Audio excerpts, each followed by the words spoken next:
gente! Bora falar sobre o PTE. Eu já fiz uma parte aí deste vídeo, né? Onde nós fizemos um comparativo. Qual que é o melhor? IELTS ou PTE? Então, se você ainda não assistiu, confere lá, porque tá muito legal. E ó, se você gosta desse assunto de Nova Zelândia, intercâmbio da Nova Zelândia, já se inscreve no canal, porque tem muita coisa boa por vir, tá? Então, já faço esse convite agora logo. E eu vou convidar a Michelle para poder falar um pouco mais sobre o PTE. Então, você vai ouvir aqui, ó, muita dica de prova, como fazer teste, melhor microfone, enfim, tem muita coisa por vir, confere aí. Né? Mas uma outra coisa que eu não falei sobre a prova do PTE, que em comparação com a IELTS ela pesa muito, é que a prova do PTE, por mais que a gente tenha 20 questões, cada questão é pontuada de uma maneira completamente diferente. Então você vai ter uma questão que você vai demorar, sei lá, 3 minutinhos para fazer, vai te dar 1 ponto se você acerta aquelas 3, se você fizer num tempo bom de 3 minutos. E você vai ter questão que você vai fazer em 1 minuto, que vai te dar quase 50 pontos. Uau!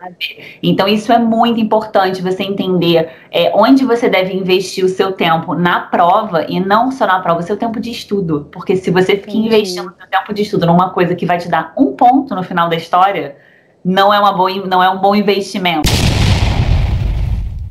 Então, o mock test é o primeiro de tudo. Quando eu falo mock test, eu tô falando do mock test oficial, tá? O do site da Pearson, que muita gente às vezes aparece no curso.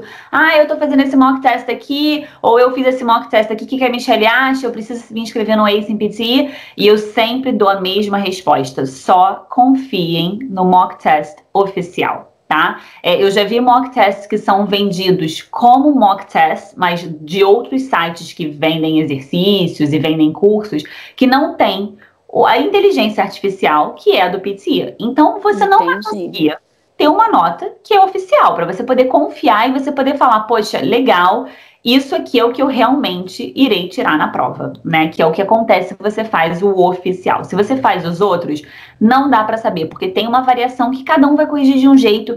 E eu já vi ele variar para os dois lados, tanto de ser mais exigente, quanto de cobrar menos. Então, eu já tive caso de aluno falando que, poxa, eu fiz esse mock test, eu já fui muito bem no speaking, eu não quero treinar o speaking com você, porque eu já tô aqui certinho que eu tenho que fazer, vamos só treinar as outras coisas. Foi pra prova, passou onde? Em tudo, menos no speaking. Menos no speaking. Entendeu? Porque confiou no outro. Ele tava tirando 90.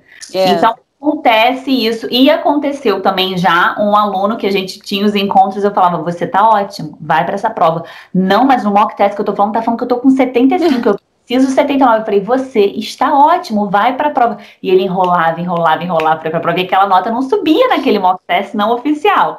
E aí, quando ele parou de confiar naquilo e escutou o que eu tava falando e foi pra prova, ele conseguiu o resultado. Então, não façam mock tests que não são oficiais, né? Eu não recomendo, para você saber realmente. Para fins de treino, ótimo, pode fazer. Mas para ver um resultado e para acreditar e confiar naquele resultado, só o oficial, tá? E é pago, Michelle? É pago. Você pode comprar até 3. Eu sempre acho que vale a pena você comprar 3, porque a diferença não é, por exemplo, 1 é 40 e 2 vai ser 3 vão ser 120, não é? Vai sempre reduzindo o preço, então sempre vale a pena comprar 3, porque treino nunca é demais, é sempre bom a gente estar preparado, né? É muito importante fazer um mock test, não desse jeito que eu tô fazendo aqui. Eu tô sem microfone, eu tô sem nada, eu tô usando o microfone do meu computador. Não faça isso. O mock test tem que ser feito com aqueles microfones externos, tipo de telemarketing, que vem com a boquinha aqui. Eu fiz o meu com esse que nem você tá usando, né? Esse que é de telefone, que tem um microfoninho aqui. Ele é bom, ele vai pegar, mas ele vai te dar uma nota abaixo do que o que você realmente tiraria.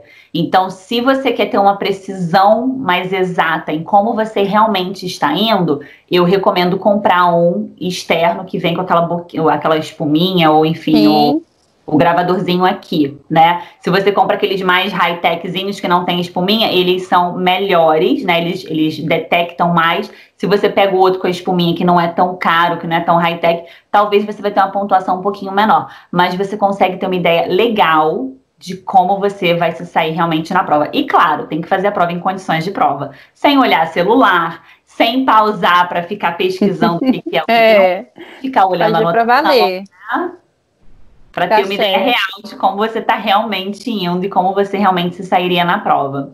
E essa coisa dos microfones, Bruna, também é válida para a prova, porque você vai ter centros, né, locais de prova, que vão te dar esse microfone mais antigo, que é aquela espuminha, e aí você tem que testar, porque ele normalmente ele é menos sensível, então talvez você tenha que chegar um pouquinho mais perto da sua boca. O outro, ele é mais sensível, você não precisa colar tanto na boca, ele pode ficar um pouquinho mais afastado, né? Mas é sempre teste. Por quê? Porque nós somos humanos. Então tem gente que vai falar muito chiado, que nem eu, que sou do Rio, que na Austrália já tem mais de 4 anos, mas não sai de mim. E tem gente que já vai falar mais leve. Então a gente tem que pegar esses sons de P, B, Sh, S, essas palavrinhas, né? Picture, book, boy, isso, e testar.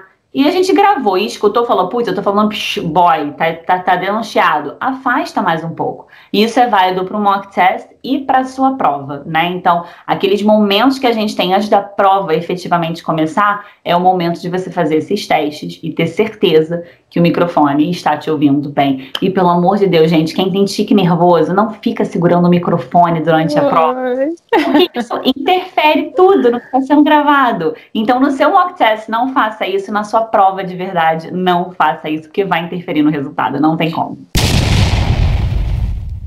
O tempo de teste você fica lá testando, ele não te dá um tempo que você precisa começar. Agora, claro que se você ficar ali 15 minutos, 20 minutos fazendo teste, né, ele, em algum momento eu acredito que o computador vai tipo assim, minha filha, vamos lá, vai logo. Começa a prova. Mas eu até indico isso para os meus alunos, para eles darem uma enrolada no teste, porque o que acontece? Para quem não conhece a circunstância da prova do PTE, hoje em dia tá diferente por causa do Covid, né? Mas em tempos normais é uma salinha onde 35, 40 pessoas estão ali fazendo a prova ao mesmo tempo, tá? Só que não entra todo mundo junto. Entra um grupinho de 8, 10 pessoas e começa a fazer o speaking. Só que é a primeira banda da prova. Só que enquanto eles estão ali fazendo o speaking, tem um grupo que entrou uns 40 minutinhos antes que já tá fazendo lá o seu writing, o seu reading. Então, essa leva desse grupinho que entrou junto vai ter 2/3 da sala em silêncio e 1/3 vai ser essa leva que vai começar a fazer o speaking e que vai começar a falar. E se você ajusta o seu som, o seu microfone, enquanto está todo mundo em silêncio dentro da sala, naquele minuto que todo mundo entrou, e o pessoal começa a dar as respostas, começa a fazer o falatório, você ficou com volume baixo, já era, você não consegue ajustar. Então, ótima eu até falo dica. gente, segura, deixa os apressadinhos começarem logo a prova, começarem a fazer o barulho para você já ajustar o seu volume talvez um pouquinho mais alto, o seu microfone talvez um pouquinho mais perto, para quando você efetivamente começar, o zoom, zoom, zoom da sala já tá rolando e você já ajustou tudo para as condições que realmente vai ser, e não com aquelas condições em silêncio, porque sempre tem uns apressadinhos, né, que chega na prova já sai clic, tudo quer começar. Né? Então, eu tô começando a encaixar umas situações aqui, nem te conto. Porque tem um amigo nosso que ele fala muito normal inglês, sabe? Só que ele tava gerando, ele gerou 2 vezes a prova da parte do speaking, sabe? E aí foi quando a gente ficava inventando as teorias, entendeu? Não, você tem que porque você não fez a prova de cabeça para baixo. Ai, coitado, gente. Mas por fim ele passou. Vai começar agora o curso dele. Mas assim, provavelmente, e aí tentaram culpar o computador, que estava com defeito e tudo mais, né? Mas provavelmente deve ter sido algo similar a isso aí que você está falando, né? Não deve ter nivelado na hora certa. Adorei. E tem outra coisa também, como o microfone ele acaba sendo muito sensível, hoje as pessoas estão sentando mais afastadas, mas normalmente numa dinâmica normal de prova, tem uma pessoa sentada do lado da outra, são baias e tá um do lado da outra. Então, se a pessoa do seu lado tá falando num nível ok ou um pouquinho mais alto, o seu microfone pode detectá-la. Então, se você fica em silêncio depois de terminar a sua questão e não corre no computador para dar next, para ir para a próxima questão, o que pega? O seu microfone, você parou de falar, mas tem uma coisa falando no fundo. O microfone pode começar a gravar aquela pessoa. E aí ele pode entender que aquilo é uma continuação da sua resposta e que aqueles segundos que você ficou em silêncio foi uma forma de hesitação sua. E o PT enxerga você hesitando como... você não sabendo qual é a resposta. Por isso que eu sempre falo, terminou, corre, vai no next, ok, vamos pra próxima. Não fique em silêncio. E tem a regra dos 3 segundos, você conhece? Não. 3 segundos em silêncio, o microfone te corta. Só que 3 segundos é em silêncio. Se tem barulho rolando em volta de você, não vai estar silêncio. Entendi, então ele vai exato. possivelmente de outras pessoas, dependendo do volume que as outras pessoas estão falando, né? Então, são algumas coisinhas que a gente tem que ter atenção quando a gente está fazendo uma prova que é 100% computador, inteligência artificial, né? Mas que uma vez a gente pega o jeitinho disso, dá para tomar rédea ali da situação e se sair muito bem. Verdade, é onde entra e é importante de sempre estar aí em contato com um profissional na área, né? A prova, ela sempre vai começar, primeiro, antes do speaking, com essa coisa da sua introdução pessoal, né? Que você até falou que seu marido, o que fala ali, o que não fala. Então, primeiro você faz esse teste que eu te falei de volume, microfone, teste do microfone como é que tá, faz aquele som daquelas palavrinhas que a gente conversou, né? E aí depois você efetivamente começa a prova. Só que essa primeira parte da prova, que é a introdução, ela não é pontuada. Você só precisa falar sobre você. É muito importante que as pessoas não pulem essa parte, porque isso é teoria minha, tá? A gente não tem nada comprovado, mas eu sou da teoria de que eles usam, né, essa informação de como você fala para depois tentar dar match com a maneira que você tá falando as outras questões da prova no speaking, obviamente, né? Porque é o único momento que você tá falando durante a prova. Porque se ali, quando você tem controle sobre o assunto, você tá falando sobre você fala de uma maneira muito tranquila, né? Ou sem muita pausa, e na hora que você tem que ler uma frase, você começa a ler bem pausado, na dúvida, ou você fica com aquela voz assim de quem não tá seguro do que tá falando, é como eles começam a perceber que você não tá dominando aquilo que você tá falando, né? Então é importante sim você fazer, e não só isso, mas também, sabe quando a gente se inscreve na prova que ele pergunta qual é a first language que você mais fala em casa? É muito importante você botar realmente que é português. Por quê? Porque ele vai tentar... ele considerar, né? Você fala o português do Brasil, ele vai pegar sons parecidos com pessoas que falam o inglês que tem esse sotaque. Eles não vão esperar que você tenha um sotaque em inglês, que as pessoas às vezes acham que eu tenho que fazer sotaque de inglês, eu tenho que fazer sotaque de australiano, de britânico. Não, você fala com o seu sotaque. A prova sabe que você tem sotaque, porque você não é um native speaker, né? Você não fala inglês, o inglês não é sua primeira língua, em regra, tem os que tem que fazer.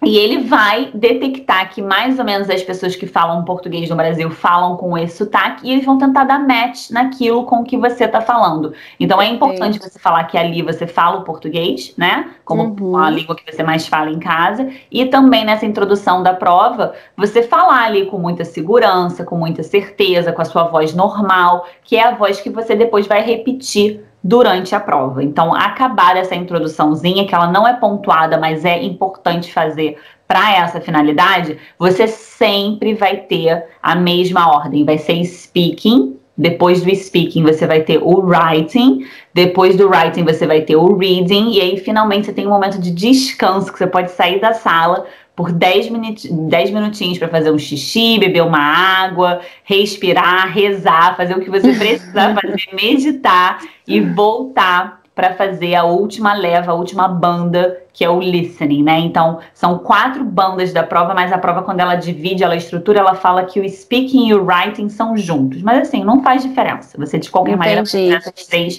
juntas. Então, sempre é nessa ordem, e sempre as questões dentro dela estão sempre seguindo a mesma ordem, tá? Recentemente, não, tem mais ou menos um ano, eles mudaram a ordem do reading, mas fora isso, a ordem sempre se mantém. O que muda é a quantidade de questões e, claro, a questão. Se você for fazer a prova pela segunda vez, você não vai fazer a mesma questão da prova que você fez na primeira vez, né? Então, eles têm um banco de perguntas ali, um banco de dados enorme, de vários tipos de perguntas, e é sorteio. Então, pode ser que você tenha que fazer um essay, ou pode ser que você tenha que fazer 2 essays, né, que é a redação. Pode ser que você tenha que fazer 3 write from dictations, ou 4, que é a última perguntinha lá do nosso listening. Então, isso é sorteio e vai variar de prova para prova. Mas os 20 tipos de questões naquela ordem você sempre vai ter. E a variação, Bruna, é uma ou 2 no máximo, não muda mais que isso. Você não vai fazer, por exemplo, 4 e a pessoa do seu lado vai fazer 10. Não, entendi. É uma ou 2 a mais. Perfeito. Aí tem a duração de qual a duração no total? Dá quase 3 horas de prova, né? Dá um pouquinho menos, porque depende desse sorteio, né? Então, por exemplo, a banda do reading, você pode ter que fazer em 32 minutos, ou você pode ser que tenha que fazer em 41 minutos. Depende do sorteio, entendeu? Dependendo, se eles te botam 4 questões de uma mais longuinha, eles vão somar um pouquinho no tempo. Então fica sempre, o tempo de prova fica sempre ali na questão do sorteio para você saber. Mas o timer tá o tempo inteiro ali na prova te lembrando quanto tempo falta para você. Que agonia! E assim, é muito importante você não só saber fazer as questões, como você também administrar bem o seu tempo. Porque lembra que eu te falei que tem umas questões que são muito importantes, que valem 50 pontos e outras que valem 1? Sim. O que o PT vai fazer? Ele vai botar uma dessas mais importantes para ser a última do módulo. Ou seja, se você chegar lá no final do módulo, porque cada módulo vai ter o seu tempinho, né? Sem administrar bem o seu tempo, você vai deixar de fazer uma questão que vale quase 50 pontos. Então, você imagina o prejuízo de você deixar de fazer uma questão dessa, né? Então, se você não pode voltar. 39 ou 65, você esquece que você já pode marcar outra prova, você não conseguiu chegar lá, né? Verdade. Então, não pode voltar, Michele? Não pode voltar. Não pode voltar. Se você chegou no listening, tem que escutar aquelas questões que tem que ouvir um áudio e responder, tem que ouvir um áudio e responder. E aí você sabe, porque você já aprendeu que aquelas questões não valem muito, e você fala, caramba, eu quero pular, vou chutar qualquer coisa, porque eu preciso chegar lá na última que vale muito. Já era. Você tem que ouvir o áudio todo. Então você tem que conseguir administrar bem, porque você não volta, você não pula áudio. E aí você não consegue, deixa eu pular aqui, responder e depois eu volto. Não tem como, não tem como. Exatamente isso, é o que eu falo com os meus alunos o tempo inteiro. Vocês aqui no Ace PT estão tendo acesso a técnicas que funcionam. Só de você comprar, se inscrever no curso, você vai passar? Não, né? Não é aquela coisa assim, comprei o livro tá ali na minha cabeceira, já tô aprendendo. Me inscrevi na academia, já tô ficando sarada e gostosa. Não funciona assim, é a mesma coisa com o curso. Você tem que vir, você tem que aprender e você tem que treinar. Tem gente que vai aprender super rápido, vai escutar o vídeo uma vez, vai pra prova e vai arrasar. Tem gente que vai precisar de ficar fazendo treino, ficar enviando exercício, ver se receber meu feedback, né? Então é muito importante essa coisa do treino eficaz. Também não adianta, Bruna, a gente falar assim, vou treinar, vou pegar uma questão aqui no computador, vou ficar aqui treinando. Como é que tá o seu treino? Tá sendo eficaz? Você tá aplicando uma técnica que funciona? Você tá fazendo da maneira que tem que ser feita? Né? Então tem que tomar, sim, esse cuidado. E é o que eu falo às vezes também pro pessoal, tanto o pessoal que me segue quanto os alunos, é que nem receita de bolo, né? Você não pega a receita de bolo que a sua avó materna te deu com a receita de bolo que a sua avó paterna te deu e você fala, vou usar o ingrediente aqui da vovó da mamãe, esse aqui da vovó do papai e vou querer fazer um bolo só. Não vai dar certo. Então, assim, tá aprendendo com essa técnica, faz aquela técnica e vai até o final com ela. Não começa a misturar o ingrediente de uma com o ingrediente da outra, com a da outra, porque você tem uma estrutura, tem um por trás, porque daquela técnica funciona, né? Então, esse é um erro também que acaba acontecendo quando o pessoal fica buscando muita técnica na internet, porque aí você pega uma técnica de um que você sabe que funciona e você vai pegar a técnica do outro e na hora de juntar aquilo ali, nem sempre o bolo vai crescer, né? Às vezes pode não dar muito certo. Exatamente.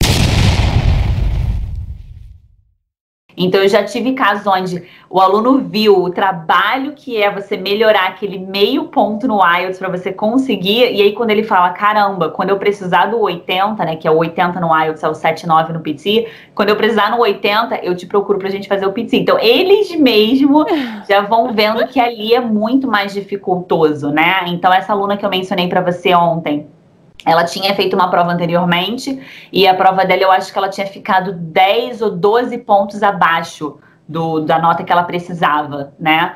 E aí ela, enfim, entrou no Ace PT, fez o curso, acho que tem 3 semanas mais ou menos que ela entrou, e ela em 3 semanas, ela conseguiu subir, acho que foram 11 ou 12 pontos. Então você imagina, quando que no IELTS você em 3 semanas você consegue ter um aumento tão significativo da nota? Não consegue, porque lá é realmente mostrar que você melhorou o seu inglês para melhorar a sua nota. Não rola esse truquezinho que nem tem no PT, onde você consegue mostrar uma melhora que talvez não é só por conta do inglês, sabe?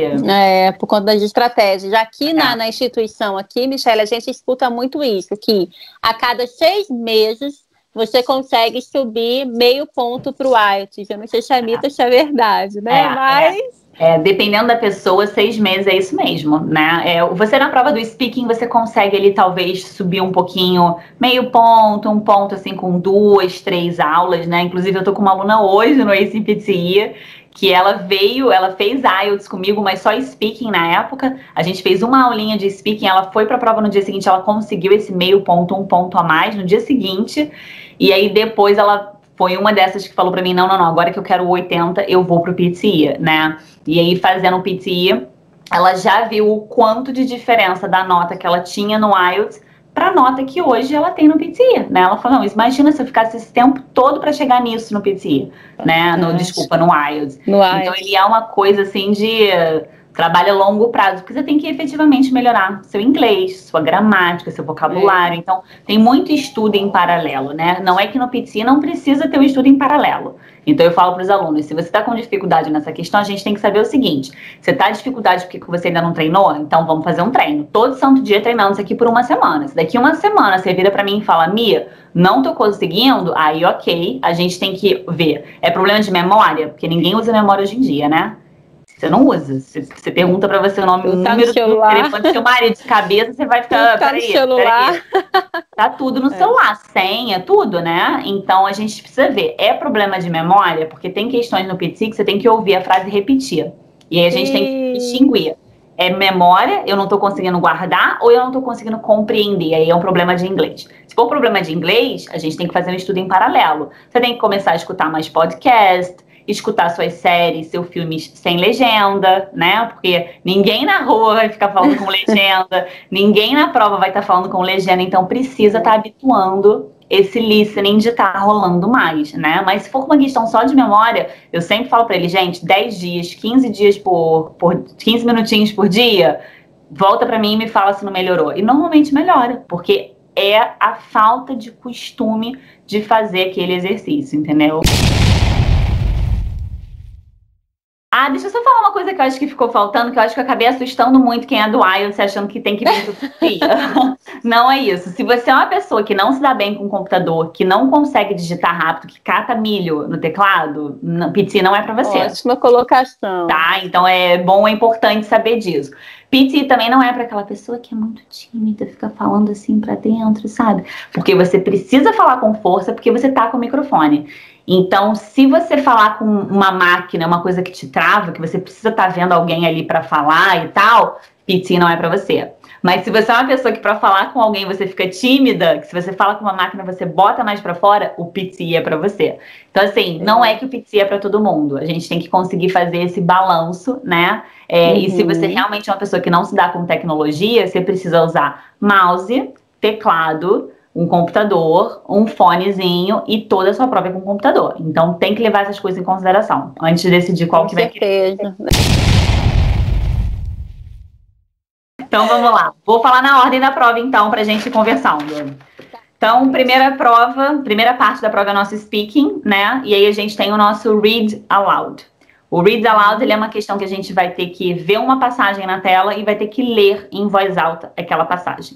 Essa questão ela é muito importante, por quê? Porque ela vai pontuar muito pro seu speaking e muito pro seu reading. Então, o PTE ainda tem essa vantagem em cima do IELTS, que não é o speaking só pontua pro speaking, o reading só pontua pro reading. Não. Elas estão todas intercaladas, né? Então, se você não faz tão bem uma questão ali no writing, tá tudo bem, porque outras coisas vão te ajudar a pontuar o seu writing, né? Então ainda tem todo esse mix aí que ajuda na nossa pontuação. E eu ainda tenho a minha segunda teoria meio doidinha de que o PTE não vale só 90, que nem ele fala pra gente que ele vale 90, porque eu errei na minha prova. Eu tenho certeza absoluta que eu errei. Eu errei algumas coisas e eu tirei 90 em todas as bandas da prova. 90, então, assim, se eu tirei 90 cometendo erro, ela vale um pouquinho mais, né? E aí tem enfim, tem outros motivos pelo qual eu tenho essa teoria que tá tudo se comprovando que é isso. Massa. Depois do read aloud, a gente vai pro repeat sentence, que também é outra questão que vale muito, que é muito importante, que como você tem que ouvir e repetir, é aquela que eu te falei que a gente escuta e repete, ela vai valer pro seu listening e pro speaking, que é onde ela tá, né? Dentro do speaking. Essa é aquela que eu te falei que o pessoal fica assim meio aterrorizado porque é memória. a gente tem que decorar e tem que repetir. Então, assim, uma dica muito besta é fechar os olhos, porque quando a gente está de olho aberto, a gente está prestando atenção em um monte de coisa. Quando a gente fecha os olhos, a gente escuta essa frase, repete, pum, você já consegue ali entender bem mais o que está sendo falado e treino, né? Pra gente habituar a memória, habituar a um tipo de exercício que a gente nunca faz, que é ouvir uma frase fora de contexto e repetir essa frase, né? Então tem que habituar a tudo isso. Depois do Read Aloud, a gente vai pro Describe Image, que inclusive tô fazendo, você já viu a turminha lá do Ace PT, né? Tem o Describe Image vindo aí. Acho que é bonitinho aquela turminha, mas enfim. O Describe Image, a gente vai aparecer na sua tela ou uma imagem, ou um gráfico, ou um ciclo, né? Enfim, você tem que olhar aquela imagem ali, você tem uma média de 25 segundos para olhar para a imagem, depois o microfone abre e você tem até 40 segundos para falar sobre aquela imagem. As pessoas se confundem um pouco que elas precisam analisar um gráfico. Gente, você tem 25 segundos para olhar e 40 para falar, não dá para analisar nada nesse tempo.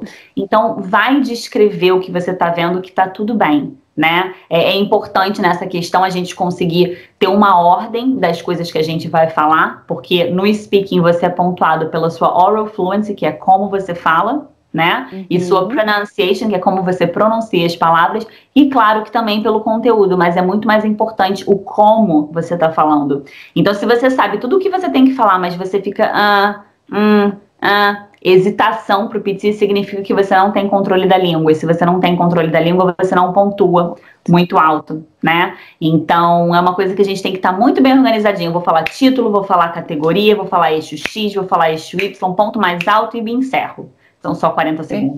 Dá muito mais tempo, sabe? Então tem que ter isso tudo muito bem organizadinho. Depois do Describe Image, a gente tem o Retell Lecture. O Retell Lecture, você tem que ouvir uma lecture e falar sobre o que foi aquela lecture. A lecture às vezes rola por 1 minuto e meio, 1 minuto e 40, depende. E você tem 40 segundos para falar sobre aquela lecture, né? Como você escuta, também vai ter o listening, também pontua para o listening, além do speaking.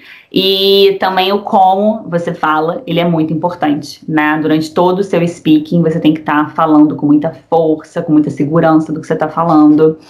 E o Retell Lecture, as pessoas ficam muito agoniadas de caramba, eu não tô pegando anotação suficiente, tá rolando uma lecture aqui, eu tô perdendo algumas coisas que eles estão falando, só que você só tem 40 segundos para falar, nem se você conseguisse anotar tudo que foi falado. Consegue, quando falar 40 segundos.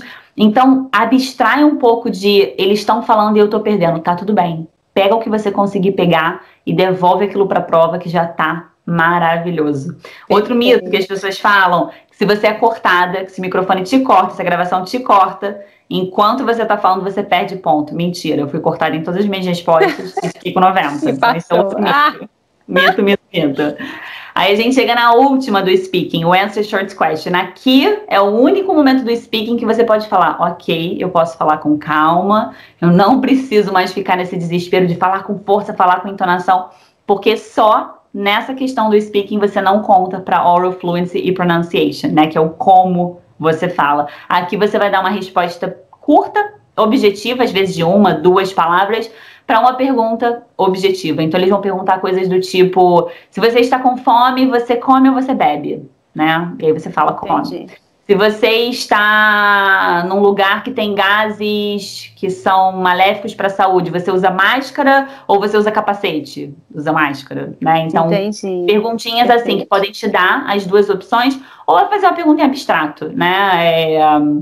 Qual é o nome do objeto utilizado para olhar as estrelas? Telescópio, né? Então, são perguntinhas assim bem objetivas e você tem que se acostumar com o tipo de pergunta porque são palavrinhas que às vezes você não estaria fazendo parte do seu vocabulário. Por exemplo, telescópio você não saberia, né? Então é bom ir treinando e vendo as questões que normalmente têm caído na prova para treinar e para você já ficar um pouco mais familiarizada com o que acontece.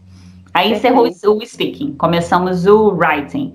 O writing você vai ter o tempo exato de cada questão. No writing você tem, a primeira questão do writing é o Summarize Written Text. Então você vai ler uma passagem de texto, você tem que fazer um resumo em uma frasezinha daquele texto. é uma frase mesmo, só pode ter um ponto final. Você pode usar vírgula, ponto e vírgula, usar as palavrinhas para ir conectando, né? Mas é só uma frasezinha, então é só um ponto final, só uma letrinha maiúscula e pronto, né? Não precisa fazer 70 e poucas palavras que nem eles falam, né, até 70 e tantas palavras, você pode encerrar ali com 40, menos, tá tudo certo. Depois dela, você tem o essay, né, que é o que todo mundo fica apavorado. Meu Deus, o essay tem que ir muito bem. Não, você não tem que ir muito bem no essay. O essay só vai valer 10 de uma prova que vale 90. Então, tem muitas outras coisas que valem muito mais do que o essay, que vai te pontuar muito mais para o seu writing do que o essay. Então, isso é um grande alívio também para o pessoal que tem o IELTS nas costas, né, que fala, não, tem essay, mas não é importante. Aí depois a gente vai para o reading.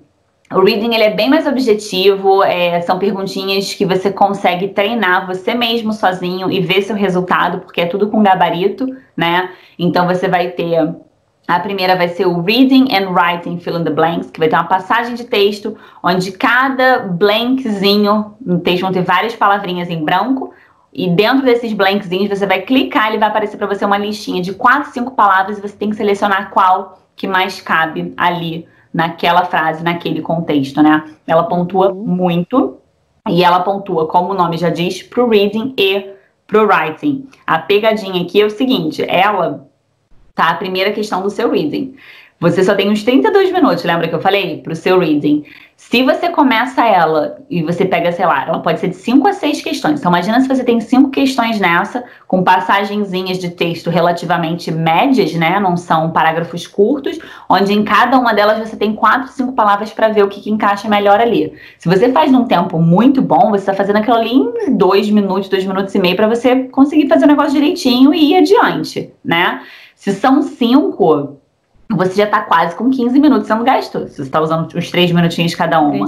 Então, numa prova, de uma banda da prova que você tem 32 minutos, você gastar 15 na primeira questão, você vai começar a ter um ataque cardíaco. Você vai falar, gente, socorro, esquece, já posso sair dessa prova. Já reprovei. Mas fica lá, porque essa questão é a que mais vale do seu reading. E ela vale muito pro seu writing, então pode investir sim seus 15 minutos nela. Tá tudo certo, você vai conseguir fazer as outras em 15 minutos. Porque depois dela vai vir multiple choice, e aí é muito comum no PT ter o multiple choice single answer, onde só tem uma resposta correta, e o multiple choice multiple answer, que você tem que escolher mais do que uma, que é a que vem agora, né? Então é multiple answer, você pode escolher qual a resposta que você quer dar, né? Qual, se você vai dar mais de 2 ou 3, enfim, você seleciona. Só que aqui o prejuízo é uma resposta errada é ponto negativo. Então se você seleciona uma certa e uma errada, você fica com 0. Então, muito cuidado com o chute. Muito cuidado com o chute aqui, é muito importante.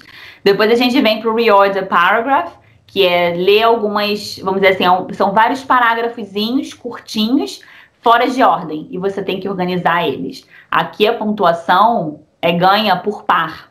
Então, se você juntou aquele par, mas você não está vendo onde que o outro vai encaixar, não separa o casal. Deixa o casal junto, que é o casal, o parzinho juntinho que vai te dar a pontuação, tá? Legal. Não esquece isso, muito importante também. Depois dela vai vir o Reading, Fill in the Blanks, que é muito parecido com Reading and Writing, Fill in the Blanks, que é aquela primeira, mas ela vai aparecer as opções escritinhas embaixo. Então você vai ter, sei lá, umas 7, 6 opções, e você arrasta ela para dentro da caixinha, o que fica mais fácil, que uma vez que você usou ela, é uma opção a menos para você ter que preencher. Na outra, 4 opções por quadradinho, tá?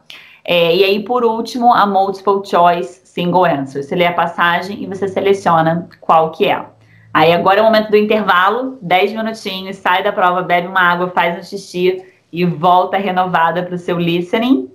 No listening, aí, detalhe mais importante do reading que eu esqueci de falar. No reading você vai ter esse tempo geral lá em cima e você que administra, né? Sim. Então tem que ter essa boa administração desse tempo todo, senão você se perde ali e acabou. Você não consegue chegar. Não chegar no final do listening não é tão prejuízo, porque a primeira é a mais importante. Mas se você não chega, vamos dizer assim, na penúltima, que é o reading fill in the blanks, ela é a segunda mais importante. Então tem que administrar bem o seu tempo. No listening, você começa fazendo o Summarize Spoken Text, que você vai ouvir uma lecture e você vai digitar uma resposta resumindo aquela lecture que você ouviu. São 10 minutos para cada lecture que você escuta. Depois dessa, aí vai aparecer aquele tempo geral lá e você precisa administrar. E você precisa administrar muito bem. Por quê? Porque o listening não passa áudio e porque a mais importante de todo o listening é a última do listening. Então você tem que administrar muito bem o seu tempo, porque se você percebe que você está ficando sem tempo, você não consegue passar seu áudio e aí já era, o prejuízo é grande, né? E o listening, a gente começou com o Summarize Spoken Text, que vale um pouquinho. Depois a gente vem para Multiple Choice, que não vale tanto. Depois a gente vem para uma outra, Fill in the Blanks, que vale um pouquinho. Depois você desce de novo, você passa por 3 que não valem tanto. Depois você sobe de novo para uma que vale e você finaliza com uma que vale muito. Então ele faz você ficar perdendo tempo nisso aqui, para você justamente... enfim, se você não sabe de tudo isso, você não administra bem ali o seu tempo, você roda. Não tem. Caramba. Michele, parece um jogo, né? Dá até vontade da gente fazer essa prova. Verdade, bem colocado. Nunca tinha pensado nisso, né? Quase um jogo. Muito exatamente. Legal. Massa, fantástico. Então, o listening é onde os alunos mais falam assim, puxa, tá gostoso fazer essa parte da prova, né? Porque você tem questões onde você tem que escutar uma passagem e aí os pedacinhos em branco da passagem você tem que digitar, né? E aí é muito importante o spelling corretinho, porque você só vai pontuar se você escrever a grafia correta daquela palavra. Vai ter questões onde você vai ter uma passagem e você vai ouvir a passagem, aí você tem que clicar na palavra que a pessoa não falou. Então, por exemplo, a frase estava escrito... The book is on the table, vamos dizer assim. Só que na passagem, ele escreveu The book is... on the beautiful table, não sei. E aí você tem que clicar no beautiful, que o beautiful não foi falado, né? Então, só que normalmente não é uma palavra a mais, é uma palavra que... Então, ele poderia ter falado, the book is on the big table, por exemplo. E lá escrito estava beautiful. Aí você tem que falar, não foi beautiful que ele falou, foi big. Então, esses alunos falam, eu adoro fazer essa questão, é uma delícia. E ela tem uma pontuação média, né? Então, é uma questão relativamente importante e os alunos se divertem, gostam de fazer um negócio levezinho, né? Então a gente falou da Summarize Spoken Text, da Multiple Answer, aí tem a Fill in the Blanks, né? Aí depois a gente tem as 3, que são tudo múltipla escolha. Highlights, Correct Summary, que vai ouvir uma passagem e escolher qual que é o resumo correto. O Single Answer, que é escutar uma passagem e responder uma perguntinha objetiva, né? Múltipla escolha. E o Select Missing Words, que no final da passagenzinha a pessoa não fala a frase completa. Ela fala a frase como se a última palavra fosse um palavrão. Faz um pip. E você, pelo contexto, tem que saber qual é a palavrinha que entraria ali. De novo, múltipla escolha, né? Entendi. E quando você finaliza ela, você vai para o Highlight Incorrect Words, que é essa que você clica na palavrinha que não foi falada pelo speaker, né? Que está errada ali na passagem. E a última, que é o Write from Dictation, que é super valiosa, que é aquela que eu te falei, que se você não chega nela e você não faz ela bem, o seu prejuízo de deixar de fazer uma, são de 3 a 4 aqui, o prejuízo de deixar de fazer uma é quase 15 pontos, né? Então, cada palavrinha acertada aqui tem que ser o spelling correto, muito importante, não adianta você, por exemplo, escrever a palavra que era, mas você faltou um L, sei lá, era 2 L's e você botou 1, vai dar como incorreto. Então, é muito importante seu spelling aqui, tá? 100%. Então, corrige palavrinha por palavrinha. Se você não consegue se concentrar na palavra, né? Quando você tá lendo, lê de trás pra frente, porque ele te obriga a olhar só pra palavra. E tem que administrar o tempo pra chegar nela, porque ela é muito importante. Vou te fazer uma pergunta, porque assim, a minha intenção aqui é ajudar o pessoal que tá no Brasil, que quer vir fazer um mestrado, principalmente as famílias que querem vir fazer um mestrado e precisam dessa pontuação. E quem tem essa carência, que está com o intermediário, o que eles fazem? Eles aplicam para uma bolsa de estudo, que são 6 meses de inglês. Eles pagam um valor de $9.000 referente a 6 meses de inglês. Feito isso, chegou aqui, passou nesses 6 meses, eles vão pagar o mestrado descontando esses $9.000. Tá. Então, assim, é muito bom. Porém, enquanto o estudante está aqui nesses 6 meses, o partner não tem benefício nenhum, fica aqui como turista, que foi o que aconteceu comigo. E aí, considerando que fronteira fechada, não vai ter como vir provavelmente este ano, então considerando que a gente tem mais ou menos 6 meses, eu estava querendo meio que fazer um cálculo com você, se você me permitir, para a gente ver se compensa. Ao invés de esperar até o ano que vem e vir nesses 6 meses, se poderia tentar, para quem já está no intermediário mesmo, tentar fazer, de repente, um curso seu, por exemplo, para poder tentar essa pontuação no Brasil mesmo, né? Porque, querendo ou não, é uma economia do partner que iria ficar aqui 6 meses. Então, tentar essa prova no Brasil é muito bom, né? Com então, certeza. Michele, você poderia falar assim, eu não combinei, né? Então, desculpa, eu já estou perguntando, mas o seu curso, assim, como é que funciona e em relação ao valor mesmo? O que a gente tem feito por conta do Covid é uma facilidade no pagamento. Então, por exemplo, eu tive algumas pessoas que procuraram e falaram, eu quero muito a vaga que abriu agora, mas eu não tenho condições de pagar o valor total. A gente fala, quanto que você consegue pagar agora? Eu consigo pagar X. Ótimo, você paga X, agora a vaga é sua, o acesso ao curso está aguardando. Quando você conseguir daqui 1 semana, 2 semanas, 3 semanas, pagar o restante, aí você começa a contar dali o seu prazo, né? Então, como que funciona o Ace PT? São 90 dias de acesso, né? Hoje o nosso curso tá dessa maneira.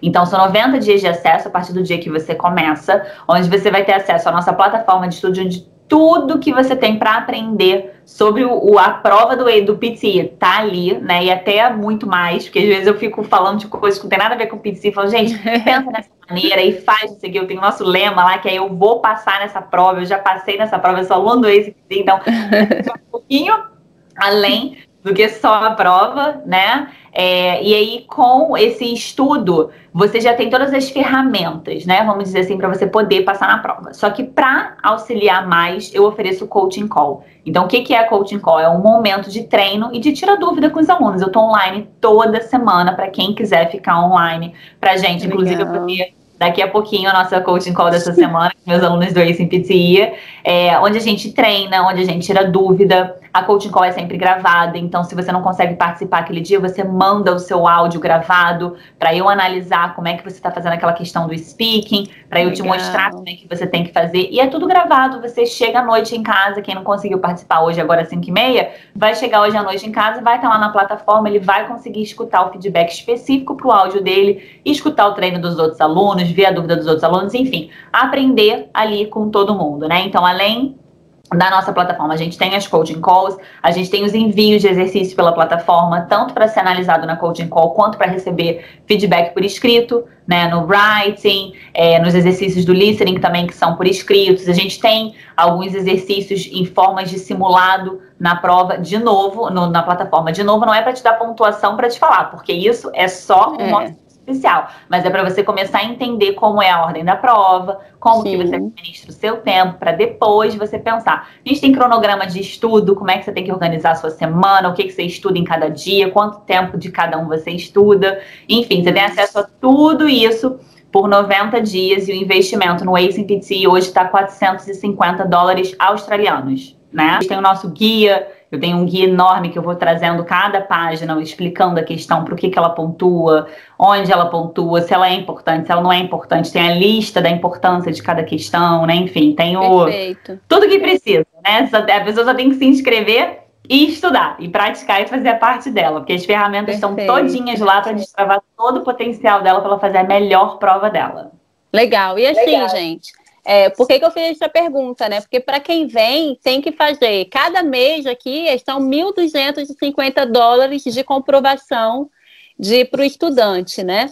Nossa, então, tipo assim, super compensa, sabe? A pessoa realmente se esforçar e tentar a pontuação no Brasil, sabe? Sim, e você pode fazer a prova de lá do Brasil tranquilamente. Exato. E é muito isso que você fala, assim. A pessoa fica, sabe que tem que fazer uma prova, estuda, e fica entrando no YouTube, se metralhando de informação, cada um falando uma coisa, dando uma receita diferente pro bolo, e junta, eu vou fazer desse jeito, mas eu vou aplicar um pouquinho diferente, então assim, então, isso, porque hoje em dia a gente tem muito conteúdo na internet, né? É um super benefício, a gente consegue aprender muita coisa, mas ao mesmo tempo cria uma obesidade mental, onde você fica perdida, você fala, o que eu aplico?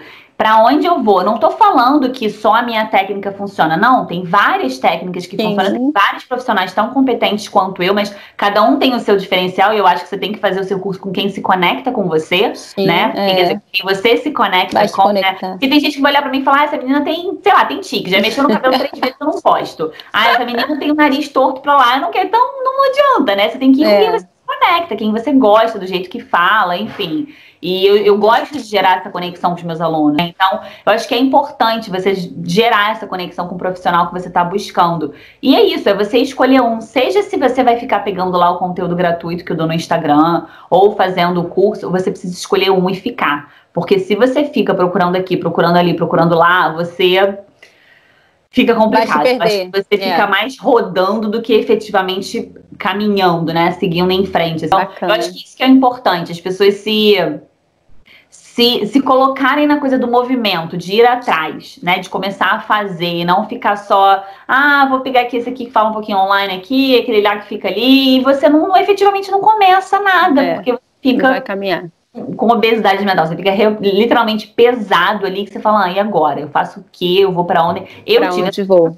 Quando eu tava estudando, eu tive essa sensação de, caramba, cada um fala de uma coisa. E é coisa boba que você, quando você tá estudando pra uma prova, você tá preocupada com o conteúdo. E aí, quando você vê que o microfone tem que estar de cabeça pra baixo, tem que estar pra lá, tem que estar pra cá, você começa, não, gente, peraí, aí eu né?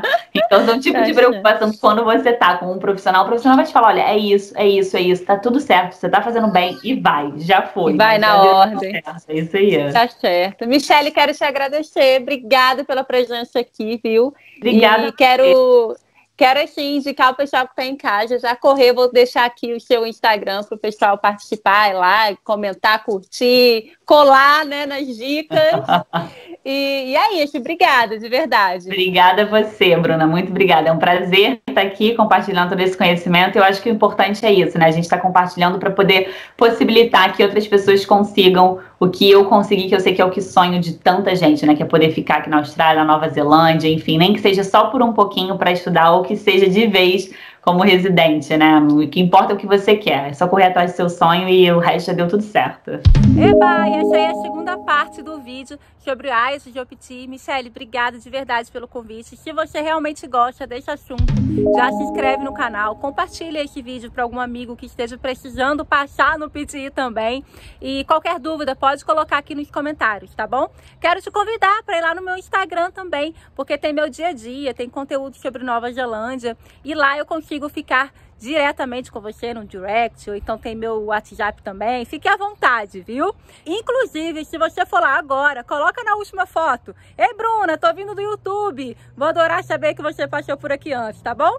Beijo, gente!